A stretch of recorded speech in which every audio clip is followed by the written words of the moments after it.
Bonjour et bienvenue sur Health Info Plus, la chaîne de l'éducation sanitaire. Si vous nous rejoignez à peine, n'hésitez pas à vous abonner, partager nos vidéos et laisser vos commentaires. Aujourd'hui, on va aborder un sujet assez intéressant, l'impuissance ou la dysfonction érectile.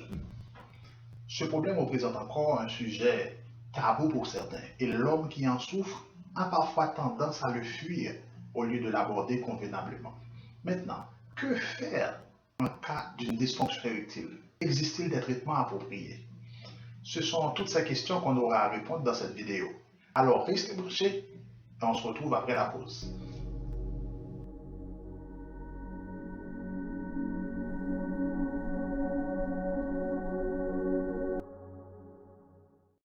Nous voici déjà de retour pour la suite de cette vidéo. Merci de votre patience et de votre fidélité à Health Info Plus. Retournons maintenant à l'impuissance. C'est quoi exactement? Eh bien, elle est censée considérer comme l'incapacité d'un homme à obtenir ou à maintenir une érection suffisante lui permettant une relation sexuelle satisfaisante. Dans ce cas-là, l'homme se préoccupe le plus de la réaction de sa partenaire.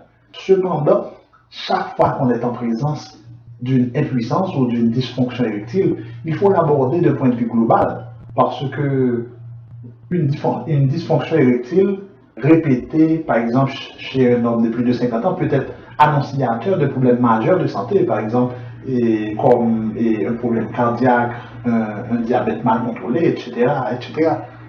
Allons voir maintenant le comportement de l'impuissance en fonction de l'âge. Comme on peut voir ici, elle atteint jusqu'à 10% des hommes de moins de 40 ans, 9% des hommes entre 40 et 49 ans, 40% entre 50 et 69 ans et de 50 à 100% des hommes de plus de 70 ans. Maintenant, à quoi est due la dysfonction érectile? Environ 80% des cas ont une étiologie organique, comme les troubles vasculaires et neurologiques, dérivés très souvent de l'athérosclérose et du diabète. Les complications de la chirurgie également, par exemple la chirurgie prostatique, constituent autre cause commune de dysfonction érectile ou d'impuissance. D'autres causes sont les troubles hormonaux, certains médicaments ou des troubles structurels comme la maladie de Peyronie.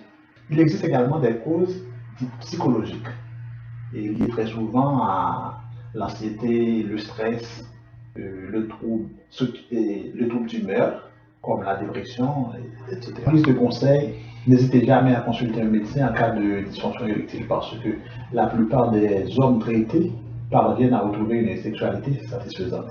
Maintenant, on peut répondre à la question posée au début de la vidéo. Existe-t-il un traitement approprié? La réponse est oui. Mais le traitement dépend en grande partie de la cause de la dysfonction. Par exemple, en cas de maladie organique sous-jacente, elles doivent être traitées adéquatement. Et il faut penser à interrompre ou changer les médicaments associés à la dysfonction érectile. Ça, c'est important. Et dans le cas de la dépression, elle peut requérir un traitement approprié. Il existe une enzyme appelée phosphodiesterase 5 située au niveau du corps caverneux du pénis. Donc, l'utilisation de certains médicaments inhibiteurs de cette enzyme, comme le sildenafil, le vardenafil, le tadalafil et l'avanafil, permettent d'augmenter la concentration tissulaire de guanosine monophosphate cyclique dans les tissus caverneux du pénis. Ceci facilite l'érection du pénis.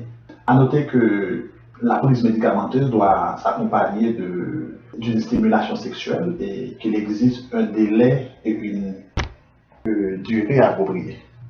Il y a les prostaglandines par injection intracaverneuse, par application topique sur le gland ou par diffusion intra-urétrale qui sont considérés comme des traitements de deuxième ligne. Il existe certains patients qui arrivent à obtenir l'érection mais ne peuvent pas la maintenir. Dans ce cas-là, les anneaux sont recommandés. Et lorsque l'anneau n'est pas suffisant, on fait recours à la pompe à dépression.